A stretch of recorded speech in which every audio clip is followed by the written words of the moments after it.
So I just had the first meal of this beef and butter fast, and can I just tell you, after having one meal, I know that this is going to be so tough. So tough. I'm already over it, but I'm gonna keep going. Experimentation. We're trying this out. We're gonna be okay.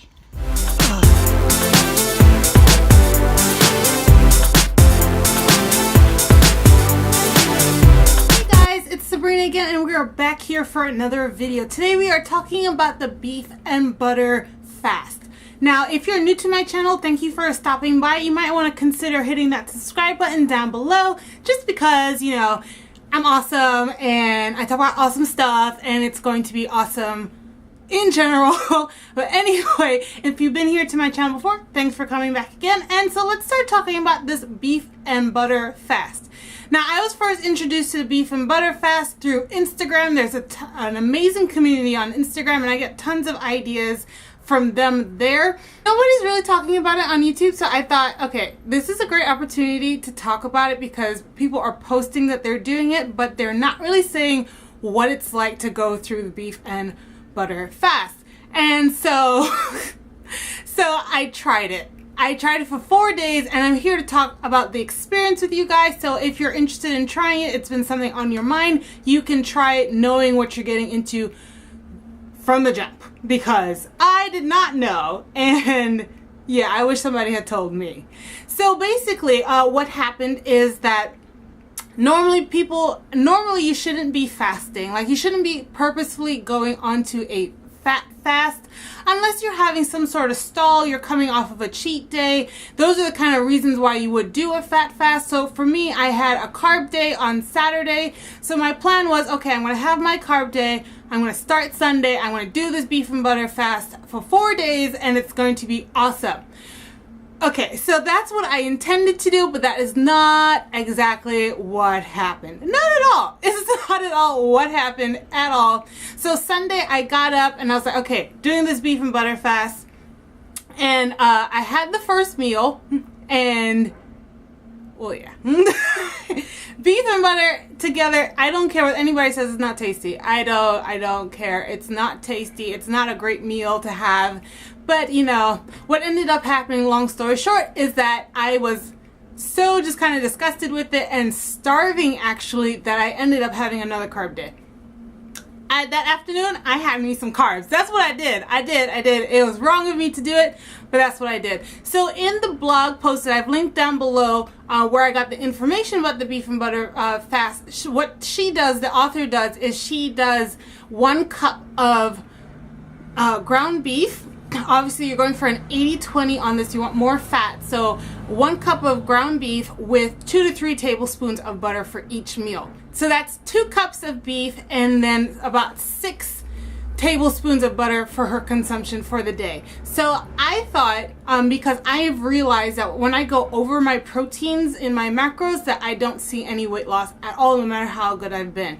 So I decided to bring down the beef a little bit. So I did 3/4 cups or 6 ounces of beef twice a day with some butter, 2 to 3 tablespoons. And that's how I decided to go about it. Obviously, I needed to stock up on tons of ground beef, and I started that way.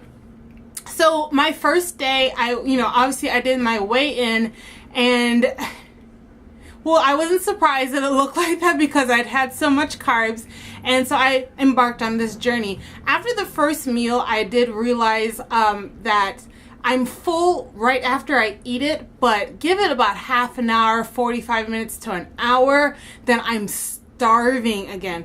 Not like, oh, I feel empty and I want to eat something. No, I'm legit starving.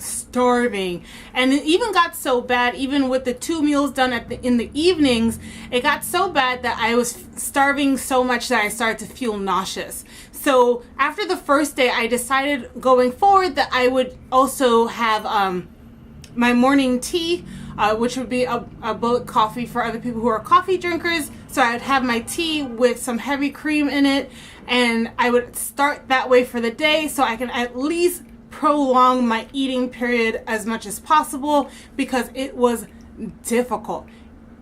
ground beef and butter does not taste good together. I don't care how much you season it. As you guys know, if you've been on my channel before, I do cooking videos, so I'm very familiar with, seasoning something up.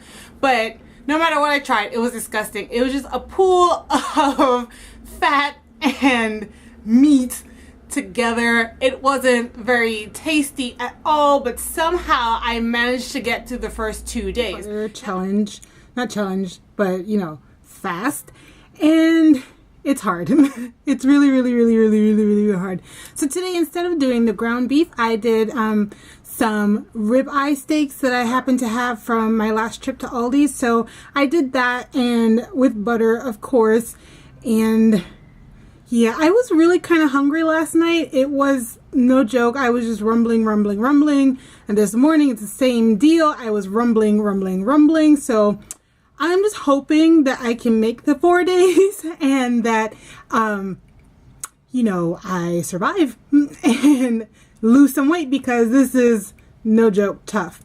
All right, so yeah, I'll probably just have more steak later and we'll see how it goes. Now, after 2 days of doing this, I was weak. My mind was weak, and all I could think about was like some chips or like a bagel. It would have been amazing. But somehow I persevered into day 3, and on day 3, it was just really hard with loose meat and melted butter with whatever seasonings you could try. Although I did try adding a little bit of olive juice on day 2 to my beef and butter sauce, and it did help a little bit. So if you're having a little bit of trouble with the butter on its own with your seasoned beef, I would say add something that's a bit briny, a bit vinegary, like a tablespoon or a teaspoon of apple cider vinegar or something to help break up that fat, because it's not really that enjoyable to have all of that fat in your mouth while you're eating. It's just not. Day 4, I came in like, thank God it's almost over, and I made little hamburgers with my 6 ounces of meat. Instead of just cooking it loose, I put it into a burger and topped it with more of that vegetable sriracha sauce. That was how I got through it. That, and I also had some La Croix drinks and some ice drinks that I get in the store for like $1 that are no sugar, all that kind of stuff drinks. So I would suggest having those on hand if you want to try it, because in the evenings it was really hard for me. I was super starving. I've never been that hungry on keto ever. So I would have those on hand just in case you need that energy boost, because my energy was depleting quickly doing this. So I only did 4 days. I would not suggest doing more than 4 days, because it was hell. It was absolute hell doing this, and I'm so lucky that I was actually off this week so I could do it, because I don't know how I would have gotten through like a work day, or if I had like chasing after kids, or just doing my everyday business. All I did was lay down in my bed, watch some videos, and suffer through this. So I'm sure all of you guys want to know what were my results with it, because everybody's like, I can suffer through 4 days. I just want to make sure if I suffer through it, I'm gonna get results. So for my results for the 4 days, I ended up losing about 9 pounds. On this fast, I did lose the 9 pounds, almost 10. So I'm back to where I started before the carb days, but it was hard. I don't know if it's necessarily worth it, but if you're finding that you're really kind of stuck, you can try it. Again, I would not suggest doing more than 4 days, because it really is a hard fast to do. Because you just got the 2 meals and you've got all this butter to get through, and it's pretty difficult. So normally after a fat fast, you can expect to gain like 2 or 3 pounds back once you're back eating keto. You're getting all the veggies and everything back in. So I delayed a couple of days from filming this video just so I can let you know after effects. So after doing the fast, I went back to eating keto. Yeah, I just went back to eating my regular keto, and so far I have not put any of that weight back on. I still have continued to lose weight. Obviously not at the drastic sort of rate that I was on the fast, but I'm still getting a little bit of weight off. So that's good to know that you're not necessarily going to put weight back on immediately afterwards. So that was good. I did continue to lose weight, so I still feel good about it, but I don't know if I'll do, like, I would have to really be in like the plateau of my life, or I had like 6 weeks eating off of keto. Like, it would have to be something really drastic for me to necessarily do this again. This is really one of those fasts that you're going to need to be mentally prepared, like really mentally prepared. You have to also consider that it is kind of expensive, because when I buy meat, I always try to buy grass-fed meat. So that's an additional expense for me to buy all of that beef for the week. So, you know, it's 12 ounces of beef a day, so that's almost a pound every day. So that's a lot of meat to buy. If that's something that you might be considering as far as doing this particular fast, you will be spending a bit of money on beef. Yes, I did get weight loss. Yes, I am continuing to lose after getting off of it. But also, it was very hard to do, and it's kind of expensive. So these are kind of things you have to keep in mind if you're looking for a fast to do.